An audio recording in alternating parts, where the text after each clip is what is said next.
चलिए भाई दोबारा से डिस्कस करते हैं क्वेश्चन नंबर 15 का, क्योंकि जो हमारा इससे पहले का वीडियो है उसमें ये कंप्लीट नहीं हो पाया था, थोड़ा सा लेंथी क्वेश्चन होने के कारण। तो वहाँ पे हमने एफ डैश एक्स को फाइंड आउट कर लिया था। एफ डैश एक्स जो फाइंड आउट करते हैं वो हम इसलिए फाइंड आउट करते हैं कि हम जब एफ डैश एक्स को 0 के इक्वल पुट करके एक्स की वैल्यू जब हम निकालते हैं और उस एक्स की वैल्यू को एफ डबल डैश एक्स में जब हम पुट करते हैं, तो अगर हमारे एफ डैश एक्स की वैल्यू उस पॉइंट के ऊपर अगर नेगेटिव आती है तो हमारा मैक्सिमम पॉइंट होता है वो, और उस पॉइंट के ऊपर हमारी मैक्सिमम वैल्यू हमें मिलती है। अगर पॉजिटिव आती है तो हमारी मिनिमम वैल्यू एग्जिस्ट करती है और हमें मिनिमम वैल्यू वहाँ से मिलती है। तो यहाँ पे हमने एफ डैश एक्स कर लिया था हमारी प्रीवियस वीडियो के अंदर। तो यहाँ पे बस हमें ये बताना है कि आपको कि हम इसमें कॉमन कैसे लेंगे। अब देखो इन दोनों में क्या है कि जो हमारी शॉर्ट पावर है यानी कि जो स्मॉल पावर है वो 4 है। तो हमने क्या किया, यहाँ पे भी x है, यहाँ पे भी x है, क्योंकि यहाँ पे x² है तो स्मॉल पावर x है, तो हमने x को बाहर ले लिया। अब ये 2 तो कॉमन आ नहीं सकता, और 35 माइनस एक्स को 4 को भी कॉमन ले लिया।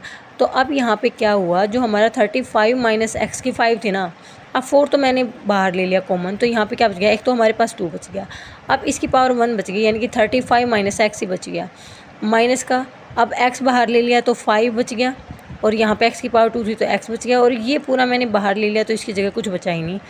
तो जब हमने इसको सोल्व किया तो ये हमारा आ गया x इंटू 35 माइनस एक्स की 4 इंटू में 70 माइनस 7x।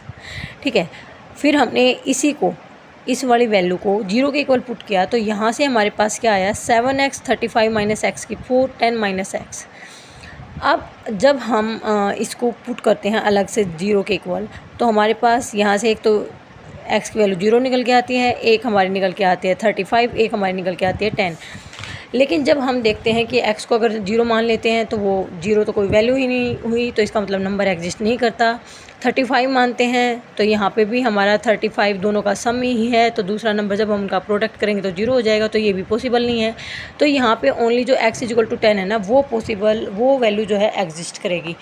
तो उसके लिए फिर हम क्या करेंगे, जो x इक्वल टू 10 है ना, ये हमारा क्रिटिकल पॉइंट हो गया। अब इस क्रिटिकल पॉइंट को एफ डबल डैश एक्स की वैल्यू में पुट करेंगे। एफ डबल डैश एक्स हम दोबारा से उसी तरीके से निकालेंगे जो हमारा प्रोडक्ट का रूल होता है, और फिर निकालने के बाद हम क्या करेंगे, उसकी वैल्यू देखेंगे कि हमारी नेगेटिव आती है पॉजिटिव। तो यहाँ पे हमारी जो वैल्यू है ना वो नेगेटिव आई, तो हमारा जो x इक्वल टू 10 है इसके ऊपर मिनिमम वैल्यू एग्जिस्ट करेगी। अब x इक्वल टू 10 जो है वो हम फंक्शन में पुट करेंगे, वहाँ से हमारा क्या आ जाएगा, मैक्सिमम या मिनिमम वैल्यू आ जाएगी।